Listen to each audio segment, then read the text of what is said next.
14வது question. The reading in a field book are as given below. From A to C. 50 meter, 80 meter, 120 meter, 150 meter. இந்த 120 meter to D வந்து 20 metre. அடுத்து இந்த 50 to E வந்து 30 metre. அடுத்து இந்த 50 to B அப்படிங்கிறது வந்து 80 to B அப்படிங்கிறது வந்து 50 மீட்டர். இந்த 50 to E அப்படிங்கிறது வந்து 30 மீட்டர். ஓகேவா? So the area of the field is what அப்படின்னு கேட்குறாங்க. தமிழில்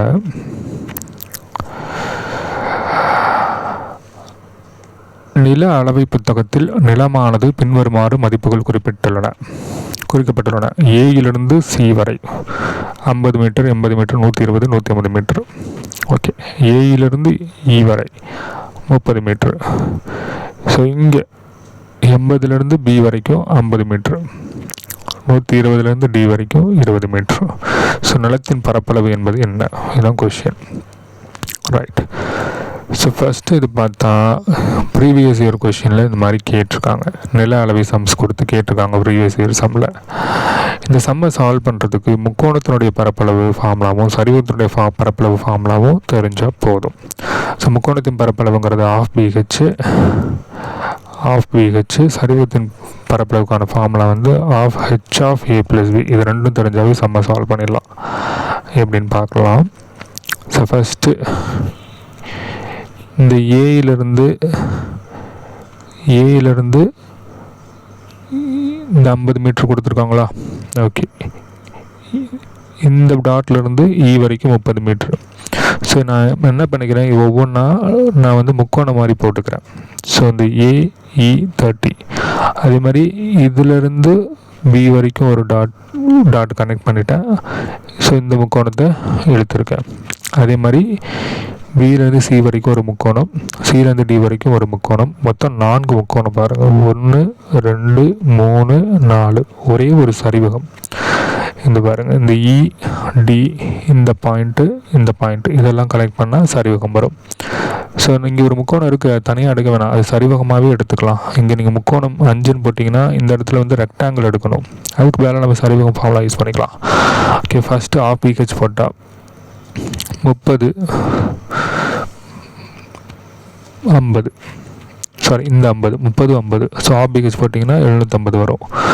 ஸோ சிம்பிளை பண்ணிங்கன்னா ஃபஸ்ட்டு முக்கோணத்தினுடைய பரப்பளவுக்கு வந்து 750ன்னு கிடச்சிருச்சு. அடுத்தது ரெண்டாவது முக்கோணத்துக்கு வந்து பிரெத் ஹைட் வந்து 50 80. இங்கே பாருங்கள், ரெண்டாவது முக்கோணத்துக்கு வந்து பிரெத் அண்ட் ஹைட் வந்து 50 80. இந்த 30 50 சேர்த்தா 80, இந்த 50. சரிங்களா? சரியா? ஃபஸ்ட்டு முக்கோணத்துக்கு வந்து 30 50 போட்டிருப்போம். 30 50. ரெண்டாவது முக்கோணத்துக்கு இந்த 30 50 சேர்த்து 80 ப்ளஸ் 50. ஸோ ஆபிகஸ் போட்டிங்கன்னா 2000 வரும். அடுத்து மூணாவது முக்கோணத்துக்கு வந்து இது ஒரு 30 40. ஸோ அப்போ 70 வருது. இது ஒரு 50 வருது. அப்போ 70 × 50ன்னு போடணும். கரெக்டாக போட்டிருக்கோம். கரெக்டு. 70 × 50 சிம்பிளை பண்ணால் 1750. ஸோ அதே மாதிரி நாலாவது முக்கோணத்துக்கு வந்து பிரெத் ஹைட் போட்டோம்னா 30 20, சிம்பிளை பண்ணால் 300. சரிவகத்துக்கு பார்த்தோம்னா ஃபார்முலா வந்து ஆஃப் ஹெச் ஆஃப் ஏ ப்ளஸ் பி. சரிவகத்துடைய ஏ ப்ளஸ் பி என்னங்கிறது பார்க்கலாம். நம்ம பாருங்கள், ஆஃப் ஹெச் ஆஃப் ஏ ப்ளஸ் பி. ஸோ இது ஏ, இது பி. சரியா? இது ஏ, இது பி. அப்போ 30 20 தான் எடுத்திருப்பாங்க. 30 20. அதனுடைய ஹைட்டு 70. ஹைட்டு பார்க்கலாம் வாங்க. ஹைட்டு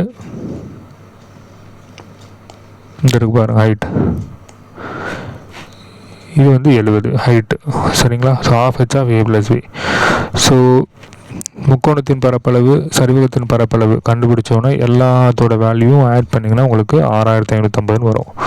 ஸோ இதுதான் ஆன்சர்.